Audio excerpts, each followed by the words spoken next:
Today on Media Moolah, the podcast where we dive into the future of media with a focus on monetization and growth, we'll be discussing the intersection of AI, startup, and content. And I'm thrilled to welcome Rob Kelly from Media and the Machine. Hello, Rob. How are you doing today? Thank you, Ronan. Great to be here. So, Rob, you published a very detailed piece of content that shows, I quote, how AI rewires how content gets made, moved, and monetized. And there's been a lot happening in the last few weeks around this topic from Google and Microsoft keynotes. I'm sure that you follow them. But today we'll focus on the startup ecosystem, since you listed 50 of them that powers content publisher. But before we get started, I usually ask the host to introduce himself, but you ask me to do it for you.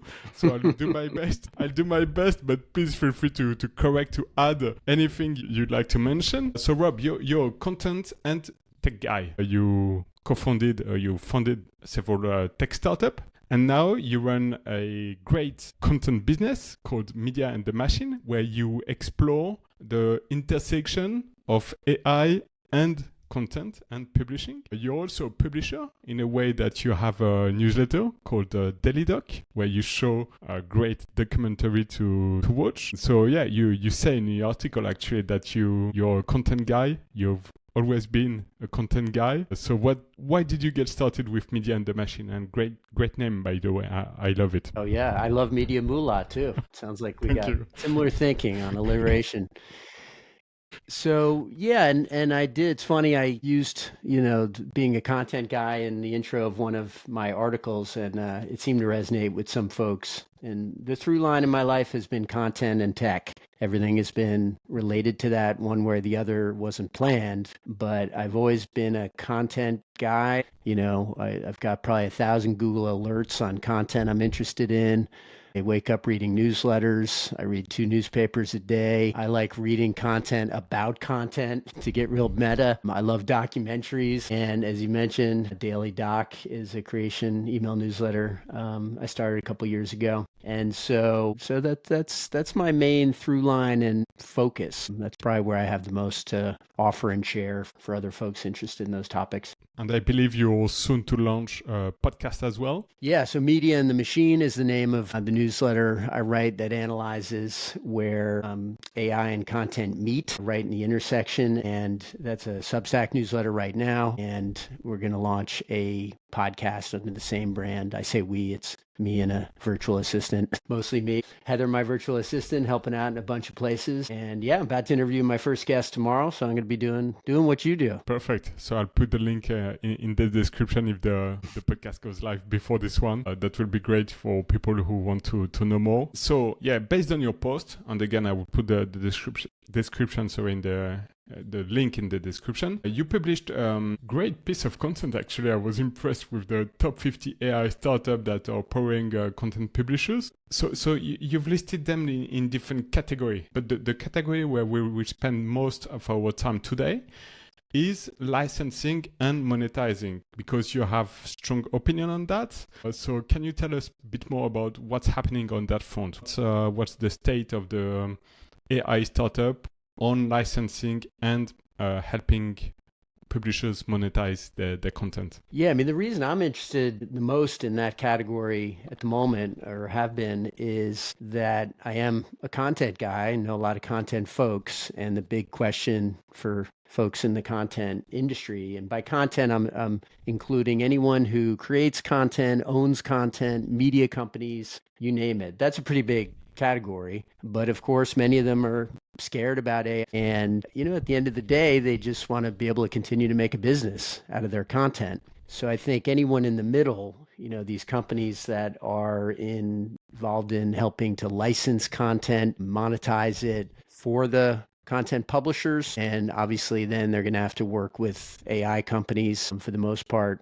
And those companies, the companies in the middle there right now, to me is an interesting category, and so they include companies like Tollbit and ProRata.ai. And these companies are trying to figure out how to get in the middle and make sure a content owner, a media company is compensated for their content. And that is a top concern for a content media company right now. It is. And it's in some case, we can say like it's almost a question of like, will the media survive this? Because I'm sure you follow the keynote from Google I/O, the recent keynote about how they will change search for forever now with their AI mode and the Google AI overviews. So I believe there's probably two kind of ways to go about this, because we have the big media legacy brands that are signing deals with AI startup. The New York Times, for example, who have signed deals with OpenAI, I believe. The Wall Street Journal owner, News Corp, but the New York Times sued OpenAI unless they just signed a deal that I haven't yet read. No. I'm less knowledgeable about this than you, so you're perfect that you correct me. So that's the big media brand that are signing deals or suing AI companies. Mm-hmm. But on the other front, you have like startup that are between the AI and the media that are helping the media to monetize. So if we look at the first category, what's happening? Because it's like when we prepared this podcast, you said that there's almost an approach of publishers suing or signing deals, and sometimes both at the same time. So what's happening? For me, it's not really clear on how, if that's a good strategy for publisher to sign deals with AI companies or not, actually. Yeah, and that's the big question. I mean, companies, that's why I started Meeting the Machine, was when I saw that the Wall Street Journal owner, News Corp, they own a bunch of other things. They signed a $250 million licensing deal with OpenAI, meaning OpenAI paid them $250 million. It's over 5 years. Huge deal, by the way. That's more than the profit. The licensing in the publishing world and the content world is almost pure profit, because all News Corp is doing is picture, some techie turning on a feed of their content. It's a little bit more than that, but not much. I've done this before. I started my career doing content licensing deals. They open up a feed, send it over to OpenAI. And so that $250 million over 5 years is almost pure profit. Meaning if you had to produce a new company or magazine or newspaper or anything, to get that sort of profitability, $50 million a year, you would need that would be a $500 million a year business. So it's very, very profitable. However, not everyone agrees with that. So the New York Times instead hasn't gotten the deal they want, and they sued OpenAI instead, because OpenAI, is reportedly using some of their content already. And so I found that fascinating, that two leading media companies, News Corp and the New York Times, would take almost opposite tacks towards it. And another company called Dotdash Meredith, which is one of the largest publishing companies in the world, US-based here, but they have global entities. They struck a deal too, and their philosophy was, OpenAI's got the content already, so let's just grab some money, right? I just happened to be listening to the CEO this morning in an interview, and he said that. I thought that was an interesting philosophy too. Like, hey, they got it, so might as well get paid quickly and then figure out the rest. Mm-hmm. So I find this a fascinating space. And then these startups that you alluded to, companies like Tollbit, ProRata.ai, Protege, Dapier, ScalePost. These are very interesting companies because the startup's job is to really find a problem to solve. And this is a real problem. So these companies are out there and they got different approaches, and they're trying to solve that problem. Because if you're not, the New York Times can go right to OpenAI and say, let's sign a deal, or the Wall Street Journal, News Corp can do it. But a lot of other companies would have a harder time, smaller companies, for instance, even medium-sized companies. What do? You just call up OpenAI. They probably don't have a phone number. You go find an email and you wait, so it's a hard one to solve. So I found that space very interesting, and a number of companies are getting from anywhere from a couple million to $30 million in funding just for that content licensing monetization space. Okay. But do you speak to smaller publishers actually, or to medium-sized publishers?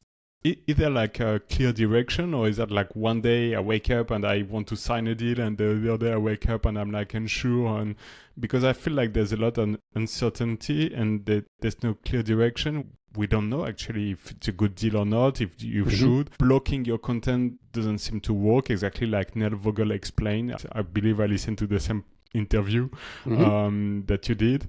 So his strategy is like, why not take the money? They already have the content. What do smaller to medium-sized publisher tell you about this? Well, I think they have a much harder time because they cannot directly reach out to the LLMs or the big five AI companies, which I list as OpenAI, Google, Anthropic, Meta, and then sort of a wild card, but is X.AI, which now is has X.com, Twitter, Elon Musk's AI company. If I had to stack rank the big five LLMs, frontier models, those are the five. And we're talking they just dominate, the next ones are smaller. And I'm ranking them by what I think their impact is and their funding and data centers they're building and users and so forth. Although they're all different. Meta is an open source one, so they use their own AI, but they don't have really a consumer LLM that a lot of people use. They're playing around in that space. So yeah, smaller publisher, content owner right now would be really lost. So I'm meeting with some in 2 weeks in Boise, Idaho at a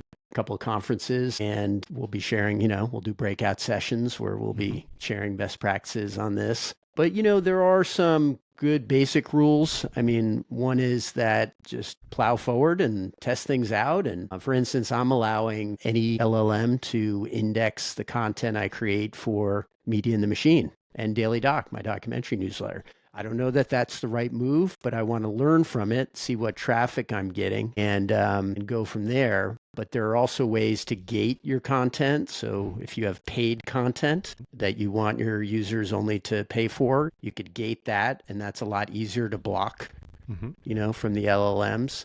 And also, what's the rest of your business? Maybe it makes sense to give away a lot of your content that formerly maybe you had to buy, at the New York Times, like buy the newspaper to read the article. Maybe some content should be given away because the New York Times has a lot of back-end products to sell. They could sell you crossword puzzles and Wordle and all these other games. So that's what makes this also fascinating. I tend to lean into this and see how it goes and not be overly protective. But I understand both sides. Right. Because the big question, I believe, is that if we go into a world where the publisher get the views but not the clicks, which is basically what's happening or what will happen, the publisher are concerned that they are feeding the AI, but then they won't have a way to monetize the content, so they will disappear.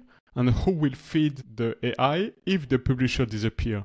And I don't have this response. It's really a headache. I don't get how it's going to work. So do you have a clue? Well, yeah, and I just wrote an article yesterday called The 7 Things AI Can't Do. Okay. And I said big upside for content creators. Excuse me, I don't expect you have read it because I put it out pretty late last night, I think. But I didn't read it yet. But I represented the content creators in this space. Because in parentheses, it says big upside for content creators. I'm an AI optimist. I believe AI is will be net positive for the world. But of course, there's some pitfalls and negative things about it, like anything else, like the printing press or photocopy machines, right? Or the internet itself. Just remember, it wasn't too long ago where people were scared to put their credit card on the internet.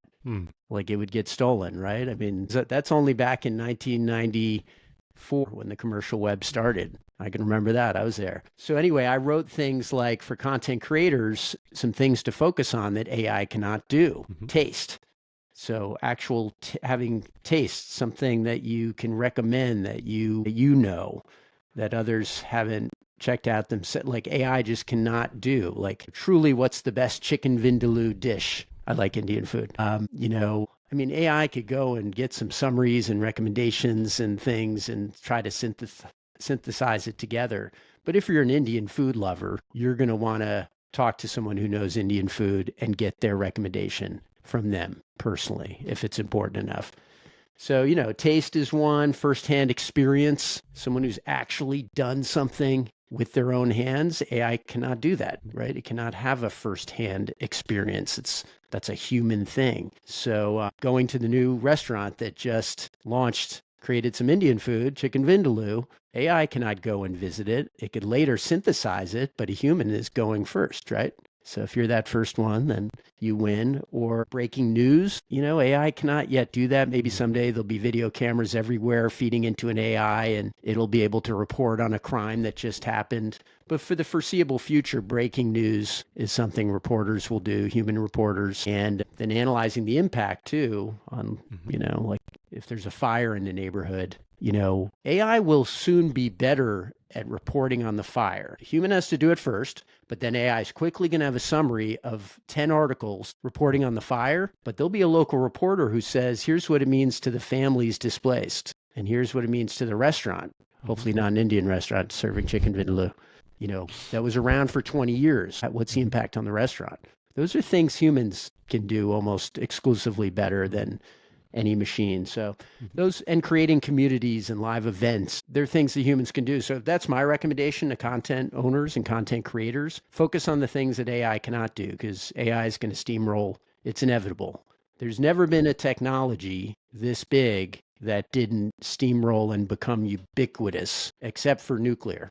That's the only exception. Nuclear power, nuclear energy. And that is having a resurgence right now, coincidentally, to help power AI. Yes. So that's my view just on, I think you got to be proactive. You got to learn, but also don't be a victim and blame AI for anything. It's here, and now you got to roll with it.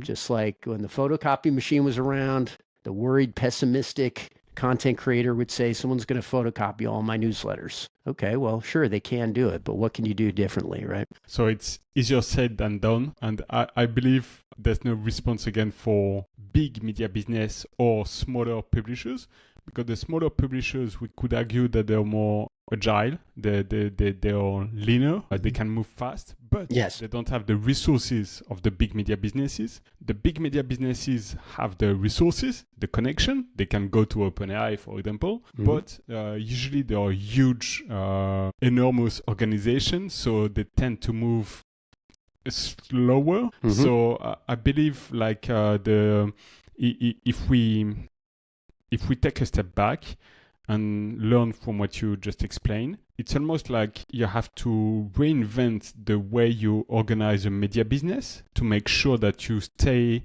on top of all the innovation and you test really quickly.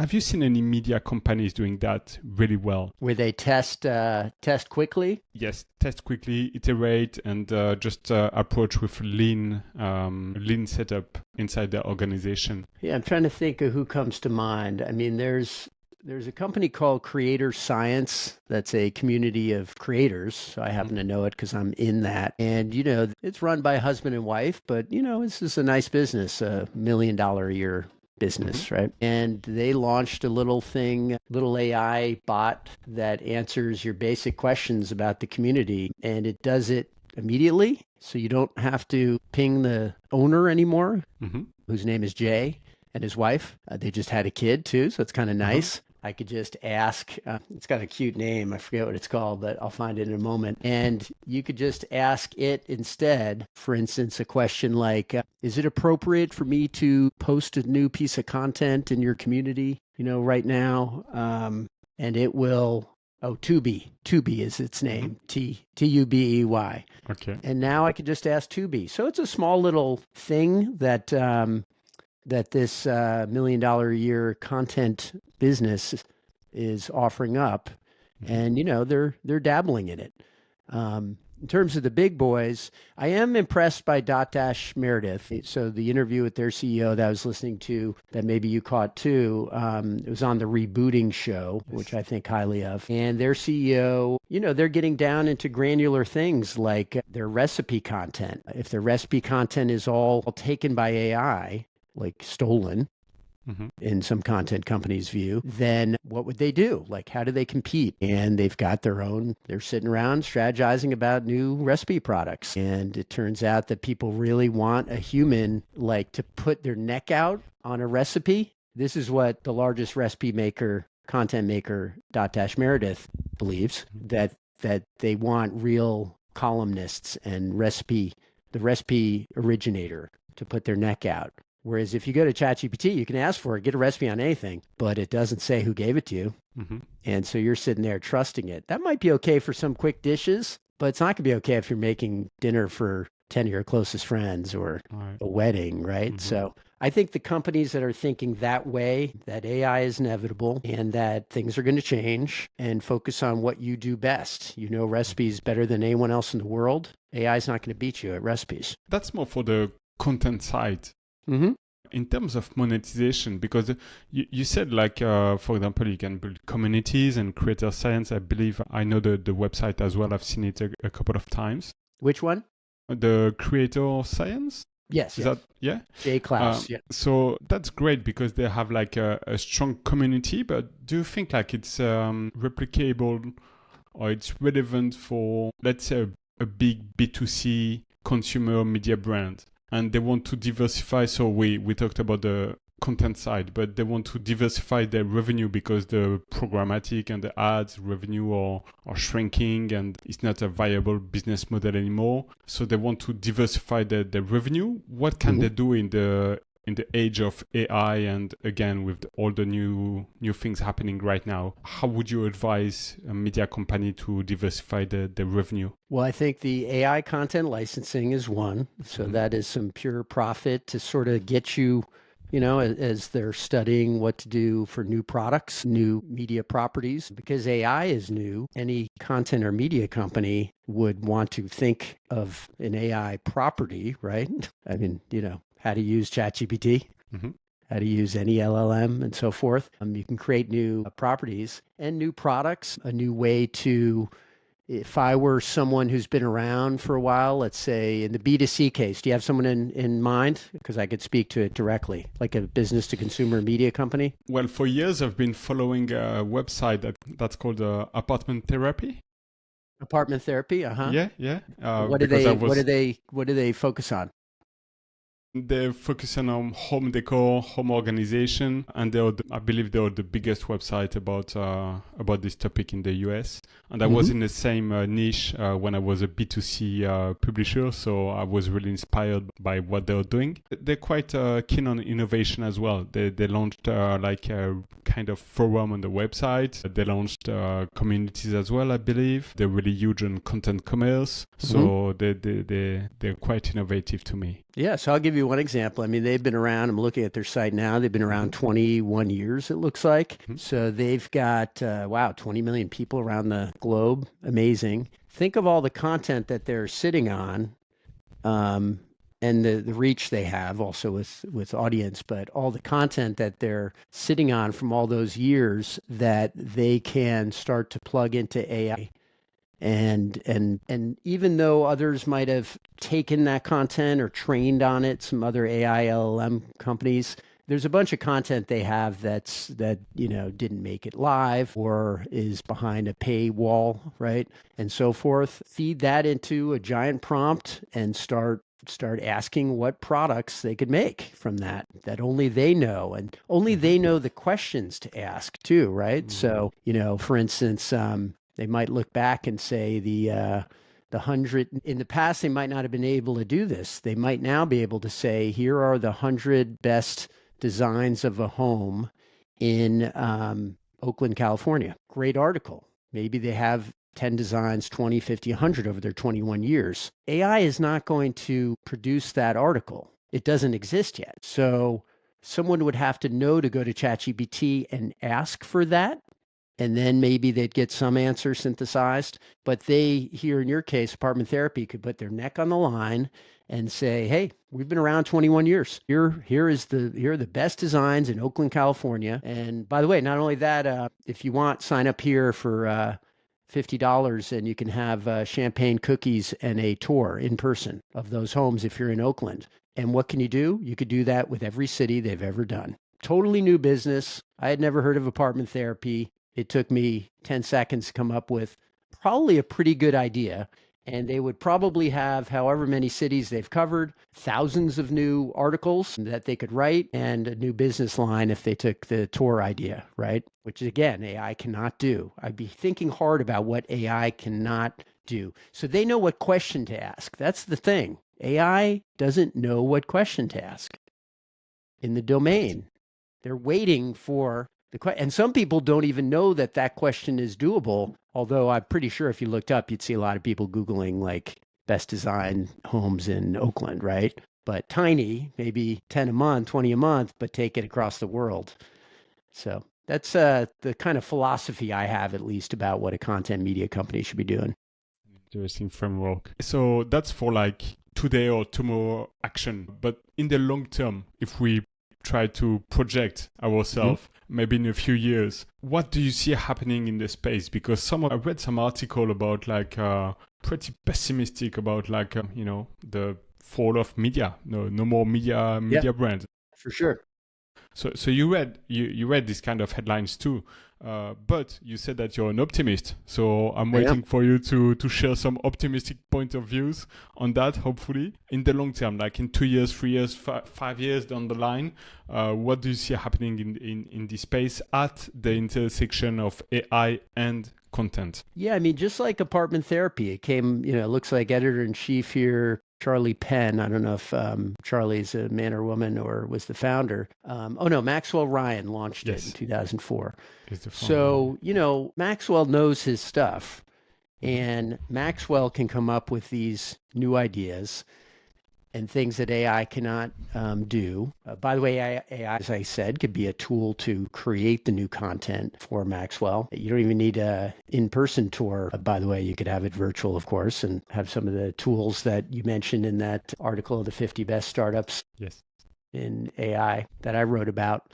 But for instance, if I was Maxwell, I'm sure he knows this already, but I'd be focusing on capturing email subscribers. That's something that you then have a direct connection with your audience, with your customers, and they've obviously been doing that for years, I'm sure. They've got your email and a ton of others, and having that relationship and adding value and capturing, serving that audience with a bunch of humans doing that, thinking of the new questions to answer, thinking what's next, inventing things. Those are all things AI is pretty poor at. And that's that article I wrote about 7 things AI cannot do, and a couple were like invent a physical product or even a digital one, by the way. They can't invent it. You can ask them to invent it, but that's Maxwell asking, right? And then also having theories, and predictions about what's going to happen in their domain and space. That'd be my advice. And also, I do believe, this is my personal view, but I do believe that in general, businesses are going to have to double down on their domain, that niche down,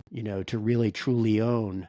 Now, they could do it through multiple media properties, but they, apartment therapy, if it's home design, they just got to make sure they own that, and they're the smartest in the world about it. And they will always be ahead of AI because their humans will be out there coming up. AI is only trained on what's been done so far. It's not trained on what's happening today or tomorrow. So listening to you, I believe that I understand that what you're trying to say, that media should own their brand more. If that makes sense, they should be more conscious about how powerful their brands are. Do you think they tend to underestimate this point? Underestimate the branding? I think they probably know the power of their brand, but let's say you're exactly right in that, brand is reputation, and it's going to be very hard for ChatGPT to create a bunch of brands, like a brand for home design and a brand for recipes. Now, I'm picking 2 different companies. The recipes was Dotdash Meredith. They own All Recipes and a bunch of others. And then we've got apartment therapy. So what are those brands? The brands are trust, right? It's like those brands are putting their neck out on the line saying, we created a brand, apartment therapy. We've been around 21 years. So they've got a lot to lose if they don't deliver. Now, ChatGPT, if they come up with some new apartment design, service, well, they're starting from scratch. What do they call it? Do they probably won't have a human behind it. Will they even create a brand? I don't think so. So will people just be ChatGPTing best apartments in Oakland and then wondering if that's right? Do I even go? Would I feel safe going to visit a tour? Yeah, it's just a different thing. So I think the brand is almost everything because it's trust and it's humans supporting the brand for now. Now you could argue you could create a new brand with just tech, but I think that's going to be the next media companies. It's not going to be ChatGPT.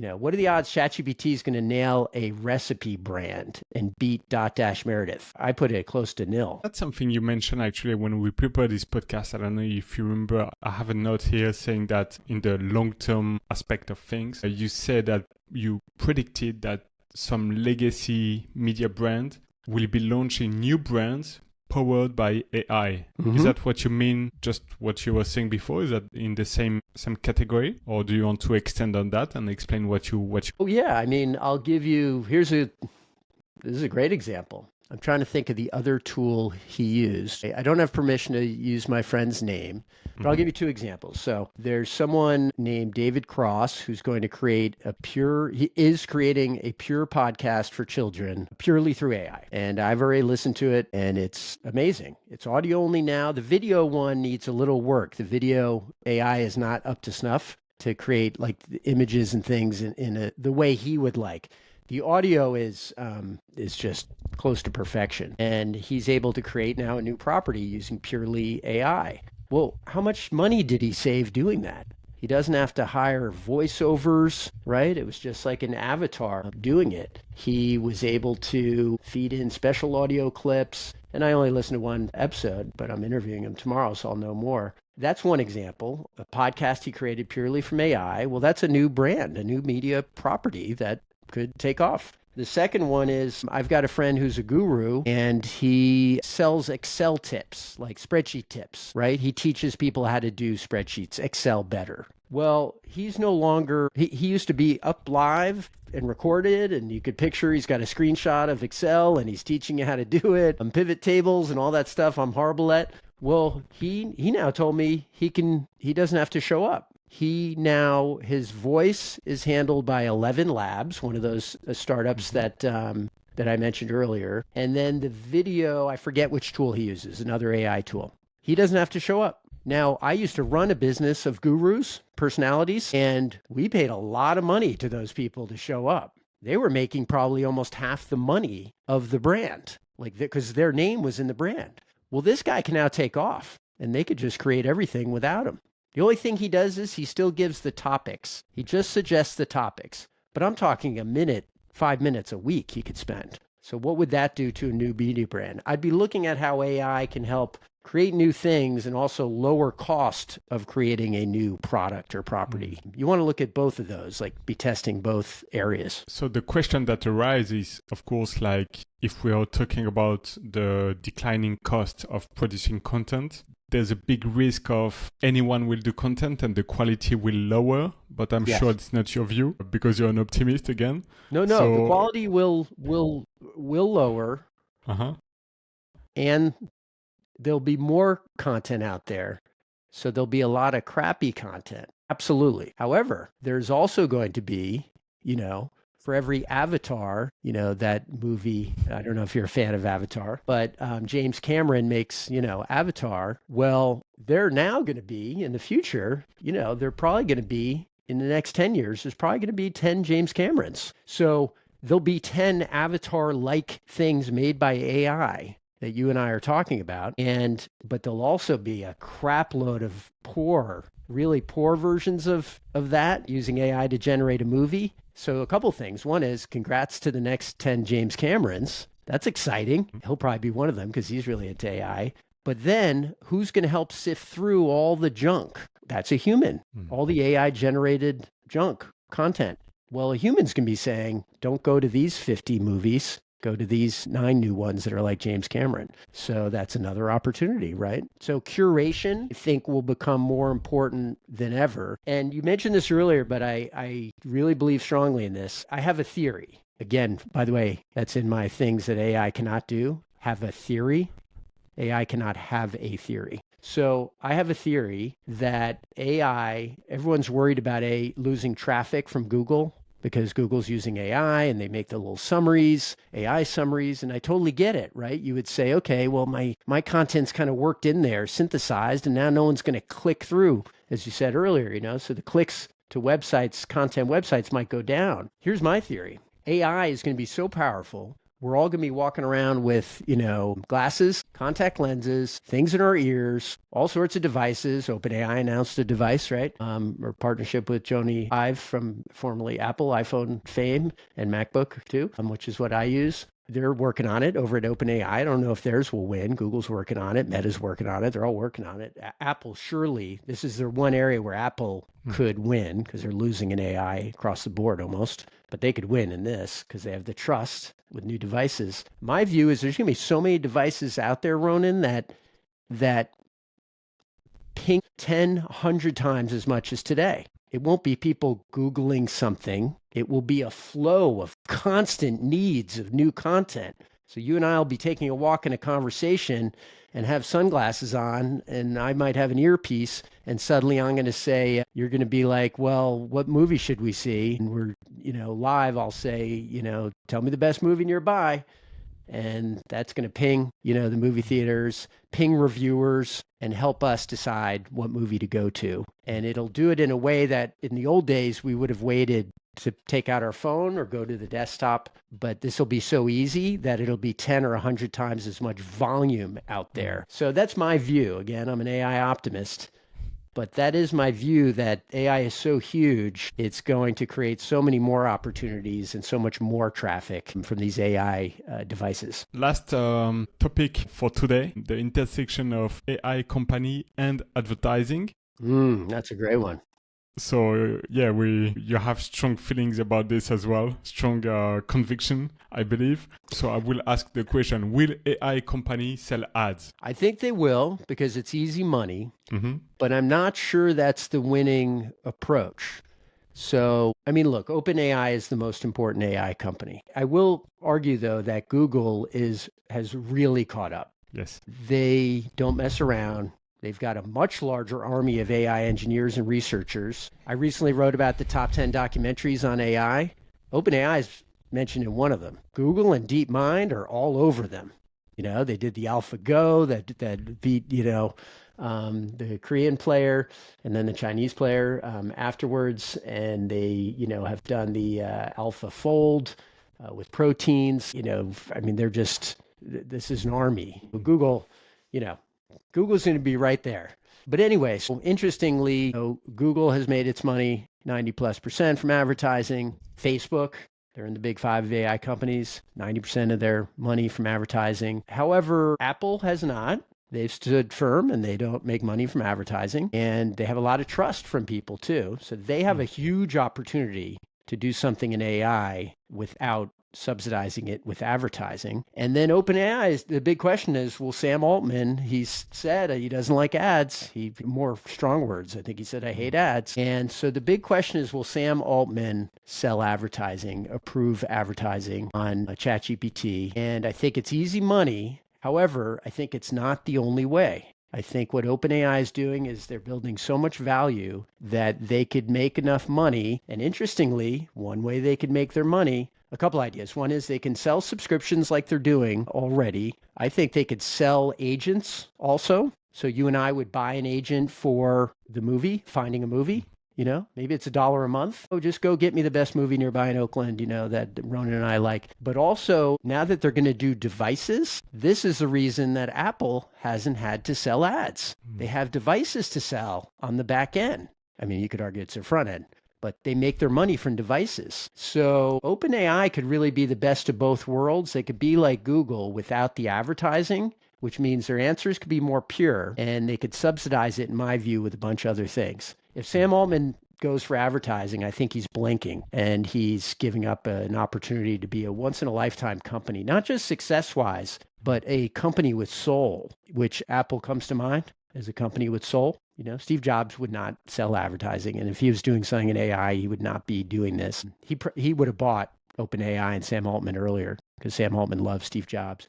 Little known fact, he demoed at one of the Apple events, and he had to do a practice round for Steve Jobs. And he did a horrible job, he said, but Steve Jobs was still okay with it somehow. So that's my view on ads. I think so many will do it. Perplexity already does it in some form. Anthropic has not written it off that they will do it. Google will obviously do it in major ways.